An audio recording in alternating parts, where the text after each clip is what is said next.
दोस्तों, मैं इंद्रेश अपने YouTube channel Indresh GS classes में आप सभी का स्वागत करता हूँ। दोस्तों, हमारी जो सुबह 9 बजे वाली क्लास है, जो सीडीपी की होती है, आज स्टार्ट हो गई है। तो आप लोग ज़्यादा से ज़्यादा वीडियो शेयर कर दीजिए, चैनल को सब्सक्राइब कर लीजिए।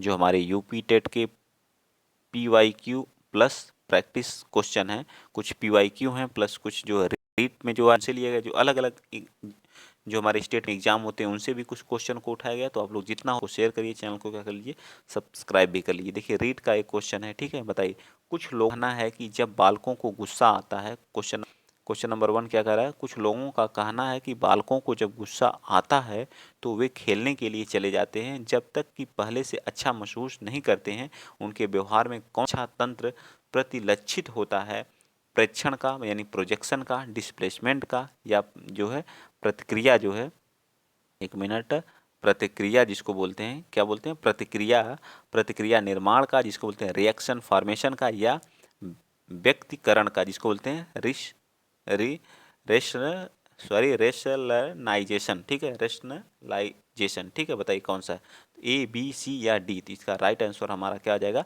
बी पार्ट, जिसको बोलते क्या बोलते हैं, डिस्प्लेसमेंट का। उनके अंदर क्या आता है, डिस्प्लेसमेंट। जब उनको गुस्सा आता है, खेलने किसी चीज़ को अपना क्या कर रहे हैं, डिस्प्लेसमेंट कर रहे हैं, ठीक है, उसको बोलते हैं डिस्प्लेस्ड यानी विस्थापन का। ठीक, याद रहेगा। चलिए आगे चलते हैं। नेक्स्ट अगला क्वेश्चन आप बताएंगे, क्वेश्चन नंबर कौन सा, क्वेश्चन नंबर आप बता दीजिए 2। क्वेश्चन नंबर 2 क्या कर रहा है, जो कोहलर साहब थे जो है में किससे संबंधित हैं, बताइए। विकास के सिद्धांत से, व्यक्ति के सिद्धांत से, अधिगम के सिद्धांत से, या क्या है, अभिप्रेरण के सिद्धांत से। जो कोहलर साहब थे, इन्होंने नैतिकता का भी सिद्धांत दिया था, कोहलर, ठीक है। नैतिकता, नैतिक नैतिक विकास का, ठीक है, नैतिक विकास का। कितने स्तर बताए थे इन्होंने, 3 स्तर बताए थे, और इनकी अवस्थाएं, प्रत्येक स्तर की 2-2 अवस्थाओं को बताया था, ठीक है। प्रत्येक की 2-2 अवस्थाओं को बताया था, ठीक है। इन्होंने प्रत्येक की 2-2 अवस्थाओं को बताया था। तो टोटल कितनी अवस्थाओं को, 6 अवस्थाओं को इन्होंने डिफाइन किया था। इन्होंने किसके बारे में बताया था, बताइए। इन्होंने किसके बारे में बताया था, तो इन्होंने अधिगम अधिगम के सिद्धांत के बारे में बताया था, ठीक है। डी पार्ट हमारा क्या आ जाएगा, यहाँ राइट हो जाएगा। ठीक, नेक्स्ट बताएंगे, क्वेश्चन नंबर आप 3 बता दीजिए। क्वेश्चन नंबर 3 क्या कह रहा है, क्वेश्चन नंबर 3 कह रहा है कि शैशव अवस्था में बच्चे के क्रियाकलाप होते हैं, क्या होते हैं, मूल, प्रवृत्त प्रवृत्त प्रवृत्त्यात्मक होते हैं, संरक्षित होते हैं, संज्ञानात्मक या संवेगात्मक होते हैं। कैसे होते हैं बच्चे की, बताइए, 3 का। तो ये हमारा ऐसा आ जाएगा, संज्ञानात्मक होते हैं। क्या होते हैं, शैशव अवस्था में बच्चे के जो क्रियाकलाप होते हैं, जब बच्चा क्या करता है, अपने हाथ और पैर को चलाता है और अपने कुछ क्या करता है, वो संज्ञान करता है हर चीज़ का, ठीक है। नेक्स्ट चलिए, क्वेश्चन नंबर 4 बताइए। क्वेश्चन नंबर 4 क्या करा, सीखने की वह अवधि जब सीखने की प्रक्रिया में कोई उन्नति नहीं होती कहलाती है, क्या कहलाती है, बताइए। वह अवधि क्या कहलाती है, तो क्या कहलाती है, सीखने का वक्र कहलाती है, सीखने का वक्र कहलाती है, या फिर ये हमारे रहे ऑप्शन, सीखने का पठार। तो क्या कहलाती है, सीखने का पठार कहलाती है। तो इस तरह से इसका क्या आ जाएगा, बी पार्ट हमारा क्या आ जाएगा, राइट आ जाएगा। क्या कहलाती है, सीखने का पठार कहलाती है। नेक्स्ट बताइए, क्वेश्चन नंबर 5, मेस्टाल्ट मनोवैज्ञानिक की आधारशिला किसने रखी थी, पावलोव ने रखी थी, या फिर यह मैक्स वर्दीमर ने, स्किनर ने, या कुर्ट लेविन ने रखी थी। मोस्ट इंपॉर्टेंट ऐसे क्वेश्चनों को आप लोग नोट कर लिया करिए। तो इसका राइट आंसर क्या आ जाएगा, 5th का बी पार्ट होगा, मैक्स वार्दिमर ने। कौन किया था, मैक्स वार्दिमर साहब ने किया था, ठीक है, याद रखिएगा क्वेश्चन नंबर 5 का। आगे चलिए, क्वेश्चन नंबर 6 बताइए। अधिगम क्षमता निम्नलिखित में से किससे प्रभावित नहीं होती, आनुवांशिकता से, वातावरण से, प्रतिरक्षण या शिक्षण से, या राष्ट्रीयता से। किससे प्रभावित नहीं होती, तो आनुवांशिकता से तो प्रभावित होती है, हमसे क्या पूछा, नहीं होती है। इससे भी प्रभावित होती है और इससे भी प्रभावित होती है, ठीक है। बचा कौन सा, प्रतिरक्षण या शिक्षण, या राष्ट्रीयता। तो किससे प्रभावित नहीं होती है, क्वेश्चन नंबर 6 का, किससे, राष्ट्रीयता से कोई प्रभाव नहीं पड़ता है हमारी किस पे, अधिगम, सीखने की क्षमता। तो इस तरह से हमारा राइट आंसर क्या आ जाएगा, डी पार्ट इसका क्या आ जाएगा, राइट आंसर आ जाएगा। ठीक, चलें आगे। नेक्स्ट बताइए, क्वेश्चन नंबर 7, संज्ञानात्मक विकास के 4 चरण जिसे बोलते हैं संवेदीय पेशी अवस्था। संवेदीय पेशी अवस्था जो 0 से 2 वर्ष होती है, ठीक है। फिर पूर्व संक्रियात्मक अवस्था जो क्या होती है हमारी, 2 से 7 वर्ष होती है, ठीक। औपचारिक, एक क्या होती है, औपचारिक संक्रियात्मक अवस्था, पूर्व संक्रियात्मक अवस्था, और एक क्या होती है, ये किससे पहले मूर्त संक्रियात्मक अवस्था होती है। मूर्त होती है जो क्या होती है 7 से 11 वर्ष होती है, और 11 से अधिक जो होती है औपचारिक। यह किसने दिया था? तो यह जो जीन पियाजे साहब द्वारा, किसके दिया द्वारा नहीं, 4 अवस्थाओं को इन्होंने डिफाइन किया था। ठीक है, कौन कौन से?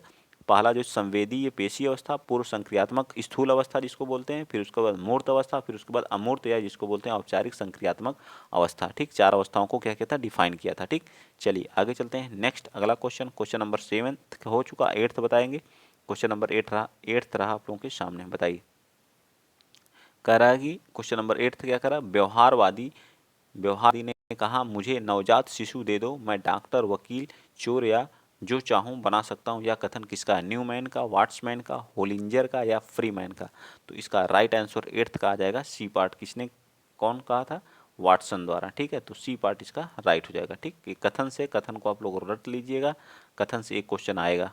क्वेश्चन नंबर 9 बताइए क्या कह रहा है कि सीखने के पठार के निराकरण के लिए क्या करना चाहिए? सीखने वाले को प्रेरित और प्रोत्साहित करना चाहिए, या फिर जो है सीखने की अवधि विधि का प्रयोग करना चाहिए, उसे दंडित करना चाहिए, यही नहीं करना चाहिए। क्योंकि हमसे क्या पूछा? नहीं पूछा। ठीक है, नहीं पूछा तो हमेशा दंड जो हमारा आता क्या? निगेटिव वर्ड होता। क्या होता? Negative word. बच्चे को कभी भी दंडित नहीं करना चाहिए। ठीक है, आगे चलिए क्वेश्चन नंबर 10 बता दीजिए।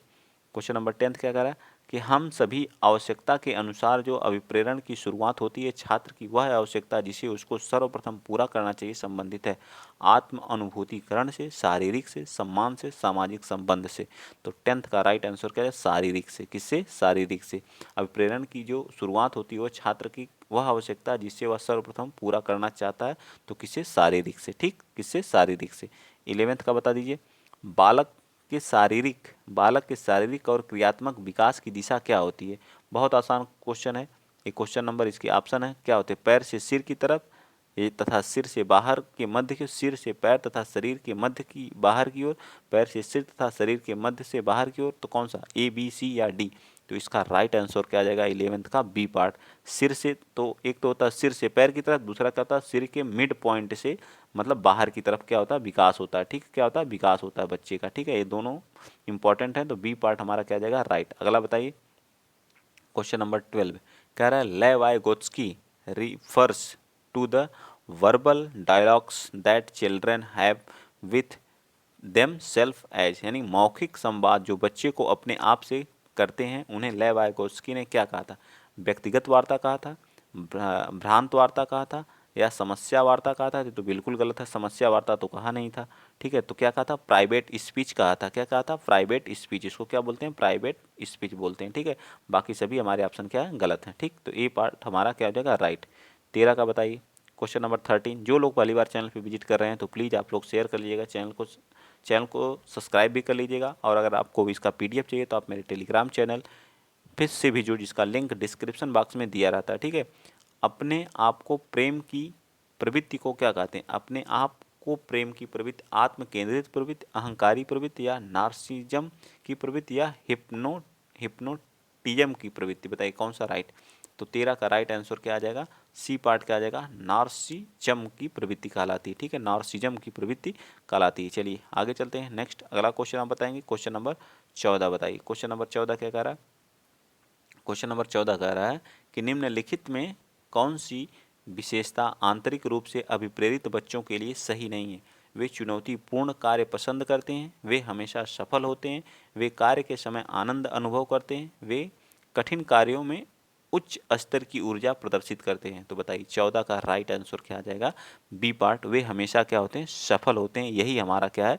नहीं पूछा है। आंतरिक अभिप्रेरणा जरूरी नहीं कि हर बच्चा हमेशा क्या हो? सफल हो, जो है यही हमारा क्या? नेगेटिव है। नेगेटिव का आंसर हमेशा नेगेटिव ही देते हैं। ठीक, आगे बताइए क्वेश्चन नंबर 15। सामान्य से विशेष की तर्क की प्रक्रिया निम्नलिखित में से कौन सी पद्धति है? Question number 15। आगमनात्मक, निगमनात्मक, ए से बी, बी से जो आगमन या निगमन विधि में हम पहले क्या बताते हैं? नियम बताते हैं। निगमन विधि में क्या करते हैं? नियम बताते हैं, फिर क्या देते हैं? उसका उदाहरण देते हैं। आगमन विधि में क्या करते हैं? पहले उदाहरण देते हैं, फिर उसके बाद क्या करते हैं? नियम बताते हैं। तो बताइए कौन सा सामान्य से विशेष की तरफ है? तो इसका राइट आंसर क्या आ जाएगा? क्वेश्चन नंबर 15 का राइट आंसर हमारा क्या आ जाएगा? बी हमारा क्या आ जाएगा? राइट हो जाएगा। ठीक, आगे चलते हैं। Question number 16। सीखने की प्रक्रिया में कौन सा हस्तांतरण हो सकता है, सकारात्मक, नकारात्मक, शून्य, ये सभी। किसी चीज़ को आप सीख रहे हैं, पढ़ रहे हैं, तो उसमें क्या सकारात्मक, नकारात्मक क्या होता है, इसमें किसकी संभावना ज़्यादा होती है, तो सबसे ज़्यादा संभावना ये सभी की होती है। आप सीख भी सकते हैं, मान लीजिए कोई चीज़ आप पढ़ रहे हैं, हिस्ट्री पढ़ रहे हैं, हिस्ट्री पढ़ रहे हैं, ठीक है, हिस्ट्री पढ़ रहे हैं, तो ज़रूरी नहीं है कि आप सकारात्मक भी कुछ सीख सकते हैं, सकारात्मक सीख सकते हैं, ठीक है, नकारात्मक भी कुछ चीज़ें सीख सकते हैं, ठीक, और कुछ भी नहीं सीख सकते हैं, शून्य भी सीख सकते हैं। तो इस तरह से आप क्या है, अधिगम जरूरी नहीं है कि क्या है सिर्फ पॉजिटिव वे में हो, निगेटिव भी हो सकता है, पॉजिटिव भी हो सकता है, शून्य भी हो सकता है, तीनों हो सकता है, ठीक है। मेरे ख्याल से चीज़ आपको क्या होगी, ये होगी, समझ में आ गई होगी, ठीक है। चलिए क्वेश्चन नंबर आप 17 बता दीजिएगा। क्वेश्चन नंबर 17 रहा आप लोगों के सामने ये, ठीक। क्वेश्चन नंबर 17, 16 तो हम लोग का, 17 बताइए। सर्वाधिक उपयुक्त जीवित है, मतलब सर्वाइवल ऑफ द फिटेस्ट रहता है का सिद्धांत किसने किया। सर्वाधिक उपयुक्त जीवित मतलब किसने दिया था, लैमार्क ने, हैरिसन ने, डार्विन ने या मैकडूगल ने, कौन दिया था। 17 का राइट आंसर क्या आ जाएगा, 17 का राइट आंसर हमारा क्या जाएगा, डार्विन ने, ठीक है, सी पार्ट। बस इसको याद रखना, ज़्यादा इस पर फोकस नहीं करना, ठीक। चलिए अगला क्वेश्चन, वर्गीकरण, मूल्यों के वर्गीकरण में सम्मिलित नहीं है। निगेटिव देखिए कितना पूछ रहा है, निगेटिव क्वेश्चन बहुत पूछे जाते हैं, ठीक है। आध्यात्मिक मूल्य, एन केन प्रकारण धन अर्जनम का मूल्य, या नैतिक मूल्य, या सांस्कृतिक मूल्य। 18 का राइट आंसर हमारा क्या आ जाएगा, एन केन प्रकारेण धनार्जन का मूल्य, मतलब ये सम्मिलित नहीं है मूल्यों के वर्गीकरण में। 19 भी बता दीजिए। व्यक्तिगत व्यक्तित्व के संगठन का स्वरूप होता है सामाजिक, आर्थिक, मनोवैज्ञानिक, शारीरिक, सामाजिक, राजनीतिक या मनोवैज्ञानिक, आध्यात्मिक। मतलब जो हमारा व्यक्तित्व होता है उसका संगठन का स्वरूप कैसा होता है, इसको बताना है। तो 19 का हमारा का मनोवैज्ञानिक होता है और शारीरिक होता है। क्या होता है, मनोवैज्ञानिक हो सकता है और कैसा हो सकता है, शारीरिक होता है। मनोवैज्ञानिक और शारीरिक दोनों होता है, ठीक है। इस तरह से हमारा क्या जाएगा, बी पार्ट हमारा राइट होगा, इसको कोई नहीं रोक सकता है, ठीक है। आगे चलते हैं, क्वेश्चन नंबर 20 बता दीजिए। ये हमारे क्या पेडागोजी का क्वेश्चन है, आराम से आप इसको कर सकते हैं, ठीक है, इसमें कोई दिक्कत नहीं हुई। रीमा पाती है कि उसकी कक्षा के अधिकांश बच्चे वर्णमाला सीख लिए हैं। केवल एक या दो बच्चे को छोड़ करके जो नहीं लिख सकते हैं, वह निश्चित रूप से अनुमान लगा सकती है कि वे हैं मंदबुद्धि, अभी परिपक्व नहीं है, अल्प बुद्धि है, या अध्ययन में रुचि न लेने वाले हैं। बताइए वह क्या अनुमान लगा सकती है 20 का, तो क्या वे अभी परिपक्व नहीं है, वे अभी परिपक्व नहीं है। तो इस तरह से हमारा क्या आ जाएगा, बी पार्ट हमारा राइट हो जाएगा, ठीक। नेक्स्ट बताइए, समीपस्थ समीपस्थ विकास का संबंध का क्षेत्र किससे संबंधित है, इसको बताना है। बच्चों द्वारा जो है, ये 4 ऑप्शन दिए गए हैं, बताइए, ठीक है। क्या बच्चों द्वारा जो विकासात्मक स्तर, बच्चों द्वारा प्राप्त की जाने वाली विकासात्मक स्तर, बच्चों द्वारा कभी न प्राप्त की जाने वाली, सी पार्ट जो कह रहा है विकासात्मक, डी कह रहा है कि वाह सहयोग से प्राप्त किया जा सकने वाला विकासात्मक स्तर। तो कौन होगा इसका राइट आंसर, कौन सा क्वेश्चन था, क्वेश्चन नंबर कौन सा था, तो क्वेश्चन नंबर हमारा 21 था, ठीक है। 21 का राइट आंसर क्या आ जाएगा, डी, वाह सहयोगात्मक से प्राप्त किया जा सकने वाला विकासात्मक स्तर कहलाता है, ठीक। चलिए आगे बताइए, क्वेश्चन नंबर 22 कह रहा है निम्नलिखित में से कौन सा उदाहरण अभिप्रेरणा का परिणाम नहीं है। तो रीट में पूछा हुआ क्वेश्चन है, बताइए कौन सा इसका जो है राइट हो जाएगा। कृष्णा ने नृत्य का समय 1 घंटे से बढ़ा करके 2 घंटे कर दिया। जॉन स्टुअर्ट मिल ने 12 वर्ष की उम्र में दर्शन का अध्ययन आरंभ कर दिया था। जगन ने श्वास लेने की प्रक्रिया, तो क्या हो जाएगा, जगन ने श्वास लेने की प्रक्रिया में क्या रुचि दिखाई, यह हमारा क्या परिणाम अभिप्रेरणा का परिणाम नहीं है। नेक्स्ट बताइए क्वेश्चन नंबर, अब आप बताएंगे कौन सा, क्वेश्चन नंबर बता दीजिए 23। क्वेश्चन नंबर 23 क्या कह रहा है, निम्नलिखित में से स्मरण करने की कौन सी विधि है, स्मरण मतलब याद करने की कौन सी, देखिए यूपी टेट 2013 में पूछा हुआ, सेकंड पेपर में पूछा हुआ, मिश्रित विधि है, विचार सहचर्य विधि, या इनमें से कोई नहीं है। तो कौन हो जाएगा, तो इनमें से ए और डी, ए और फर्स्ट और सेकंड दोनों है हमारी क्या है, याद करने की, स्मरण करने की विधि। क्वेश्चन नंबर 24 बताइए, एच टेट मतलब हरियाणा टेट में पूछा गया, जो आपकी कक्षा की एक लड़की की रुचि स्पोर्ट में है, मतलब क्रिकेट या किसी भी स्पोर्ट में है, तो वह स्पोर्ट को अपने कैरियर को बढ़ाना चाहती है, तो आप उसे क्या परामर्श देंगे। लड़की को केवल खेल जगत में भविष्य नहीं, बिल्कुल गलत है, ये तो बकवास बात है। उसे अपनी आकांक्षा की पूर्ति के लिए कठोर परिश्रम करना होगा, ये तो सही है, ठीक है। उसे सिर्फ पढ़ाई पर ध्यान देना चाहिए, बिल्कुल गलत है, ठीक है। डी पार्ट देख लीजिए यहीं पे, डी पार्ट क्या कर, लड़कियों को खेलों को उत्कृष्ट नहीं, ये बिल्कुल गलत है। तो इस तरह से हमारा बी पार्ट क्या हो जाएगा, राइट हो जाएगा। नेक्स्ट चलिए क्वेश्चन नंबर 25 क्या कर रहा है, कि निम्नलिखित में से कौन सा अभिक्रमित अनुदेशन मतलब प्रोग्राम्ड टीचिंग सिद्धांत के अंतर्गत नहीं आता। ये भी हमारा यूपी टेट में 2019 में पूछा हुआ क्वेश्चन है। चलिए बताइए कौन सा नहीं है। ये पूछा अभ्यास का सिद्धांत, छोटे छोटे पदों का सिद्धांत, सक्रिय अनुक्रिया का सिद्धांत, पुनर्बलन का सिद्धांत। तो कौन सा सिद्धांत इसके अंतर्गत नहीं आता है। तो आप अभी छोटे छोटे पदों का सिद्धांत कहीं पढ़े हैं या फिर तो अभ्यास का सिद्धांत हमारा क्या आ जाएगा, राइट आ जाएगा। क्वेश्चन नंबर 26 बताइए। कह रहा है कि क्षेत्र विशेष में बालक की विशिष्ट योग्यता तथा विशिष्ट क्षमता को कहते हैं, क्या कहते हैं, बताइए क्या कहते हैं। यूपी टेट 2019 में सभी क्वेश्चन, मैंने कहा ना सभी क्वेश्चन, और हमारे लिए PYQ कितना महत्वपूर्ण है। जो लोग 2022 का दिए थे उन लोगों को पता होगा, क्योंकि 2022 का जो पेपर था 2017 का सेम एज आ चुका था। जैसा जो तैयारी करके गया था बहुत अच्छा करके आया था। ठीक है, वो 40, 140, 145, 130, 135 के आसपास वो बच्चे थे। 26 का बताइए क्वेश्चन नंबर 26। क्वेश्चन नंबर 26 कह रहा है तो विशेष जो क्षेत्र विशेष में बालक की विशिष्ट योग्यता तथा विशिष्ट क्षमता कहते हैं। ए पार्ट मूल्य, अभिप्रेरण, अभिक्षमता या रुचि। डी पार्ट या रुचि। तो राइट आंसर हमारा क्या आ जाएगा, अभिक्षमता, जिसको क्या बोलते हैं, एप्टीट्यूड। ठीक है, एप्टीट्यूड बोलते हैं। आगे बताइए क्वेश्चन नंबर 27। निम्नलिखित में से संप्रेषणात्मक या कम्युनिकेशन प्रोसेस का तत्व नहीं है। माध्यम, अंतःक्रिया, प्रतिपुष्टि, फीडबैक या पुनर्बलन।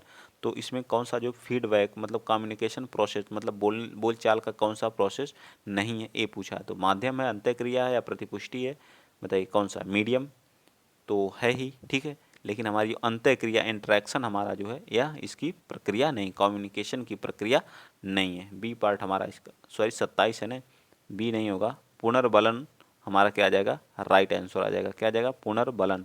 ठीक है, पुनर्बलन हमारा क्या आ जाएगा, इसका कोई प्रक्रिया नहीं है। 28 बताइए क्वेश्चन नंबर 28।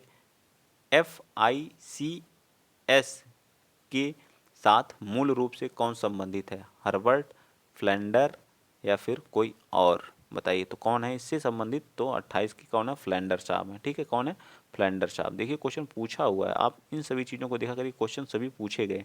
निम्नलिखित में से कौशल में पूर्व ज्ञान का परीक्षण किया, जिसमें पूर्व ज्ञान का क्या किया जाता है, प्रयोग किया जाता है, वह कौन सा है। तो प्रस्तावना, स्किल ऑफ क्या होता है, इंट्रोडक्शन में हम इसका क्या करते हैं, यूज करते हैं पूर्व ज्ञान का। ठीक है, आगे बताइए। हार्वर्ड गार्डनर द्वारा में से एक को छोड़ करके बाकी सभी बुद्धि के क्या है, प्रकार हैं। तो ए पार्ट भाषा, बी ये क्या हो गया, सी ये क्या हो गया, डी, जिसको बोलते हैं इंट्रापर्सनल स्किल, एक को बोलते हैं इंटरपर्सनल पारस्परिक कौशल, एक को इंट्रापर्सनल मतलब खुद से जो पारस्परिक होता है, दूसरे से सृजनात्मक, ए या भाषाई। तो हमारी क्या आ जाएगा, इसका राइट आंसर क्या आ जाएगा, बी पार्ट होगा। ठीक है, भाषाई कोई किसी प्रकार की बुद्धि नहीं। इन्होंने कितने प्रकार की बुद्धि बताई थी, 8 प्रकार की बुद्धि के बारे में बताया था। ठीक है, तो इस तरह से इसका बी पार्ट क्या हो जाएगा, राइट हो जाएगा। अगर आप लोगों को वीडियो अच्छा लगा तो प्लीज़ वीडियो को शेयर करिएगा, चैनल को सब्सक्राइब करिएगा। जिस तरह से अपना प्यार और सपोर्ट बनाए हुए हैं इसी तरह से बनाए रखिएगा। ठीक है, और हम लोग छोड़ेंगे नहीं, तोड़ेंगे। ठीक है, और 140 कोई नहीं रोक पाएगा। ठीक है, 140, 130 अभी आने वाला है जो सीटेट का रिजल्ट बहुत जल्द आएगा, आप लोग देख लीजिएगा। वहाँ भी मैंने तैयारी किया बहुत बेहतरीन और बहुत सारे क्वेश्चन को मैंने फंसाया भी है। ठीक, जय हिंद, जय भारत।